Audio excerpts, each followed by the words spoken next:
નમસ્કાર, હું જગદીશ ચાવડા, આમ આદમી પાર્ટીમાંથી. સાથીઓ, આજે અમે આમ આદમી પાર્ટીના અમારા સાથી યાત્રિકભાઈ અને સિદ્ધિબેન અમે આજે અમદાવાદના હાટકેશ્વર બ્રિજ, જે કોર્પોરેશન અને તંત્રના ભ્રષ્ટાચારના પાપે એને તોડવાની ઘોષણા થઈ ગઈ.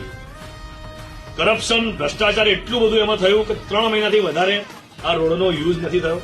આ બ્રિજનો લગભગ 60 કરોડના બજેટથી બનેલા બ્રિજ, જેને તોડવા માટે 4 કરોડ વાપરવાના છે.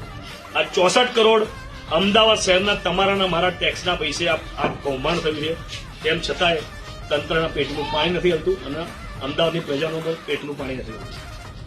આ તો હતું જ.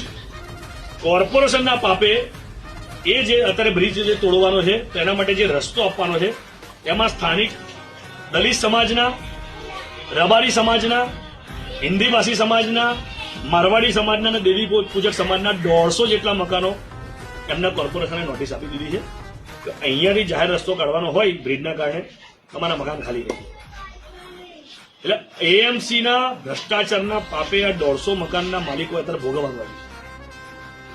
કશો વાંધો નહીં. એએમસી દ્વારા કરવામાં આવતા વિકાસ કાર્યો, સરકાર દ્વારા કરવામાં આવતા વિકાસ કાર્યોમાં પ્રજા અમે બધા એમની સાથે છીએ.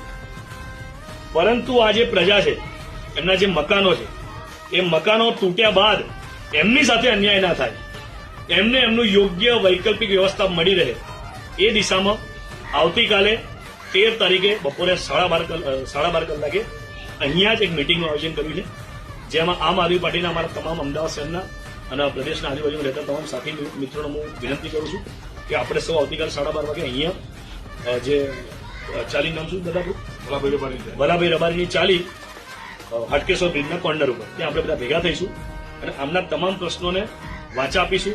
આ 150 પરિવારને મકાન મળી રહે. સાથોસાથ સમગ્ર અમદાવાદની અંદર જ્યાં જ્યાં પણ રીડેવલપમેન્ટના નામે ગરીબોનું નિકંદન કાઢવામાં આવી રહ્યું છે, વિકાસના નામે વિનાશ કરવામાં આવી રહ્યો છે, એ તમામે તમામ રીડેવલપમેન્ટના મકાનના પીડિતોને બી આહવાન કરું છું કે તમે સૌ એક થાઓ. તમારા વિસ્તારના 150, 200, 500, 1000 મકાનની શક્તિ આખા અમદાવાદના જો મકાનો ભેગા થશે તો એ હજારો, લાખો સુધી પહોંચશે અને તમારી યુનિટી જ આ બેરી બોબડી સરકારના કાનમાં ઘા મારશે અને એ જાગશે ને તમારા માટે પોલિસી ચેન્જ કરશે કે તો નિયમો ચેન્જ કરશે. એટલે તમારા હકના અધિકાર માટે તમે એકજૂટ થાઓ. આવનારા સમયમાં અમે આ ઝુંબેશ લઈને તમામ પીડિત પરિવારોને તમામ પીડિત વિસ્તારોમાં જ્યાં જ્યાં મકાનો તૂટી રહ્યા ત્યાં અમે મુલાકાત લેવાના છીએ અને મોટું જન આંદોલન ઉભું કરવા જઈ રહ્યા છે. એમાં બી આપ સૌ અમારી સાથે જોડો એવી આશા છે.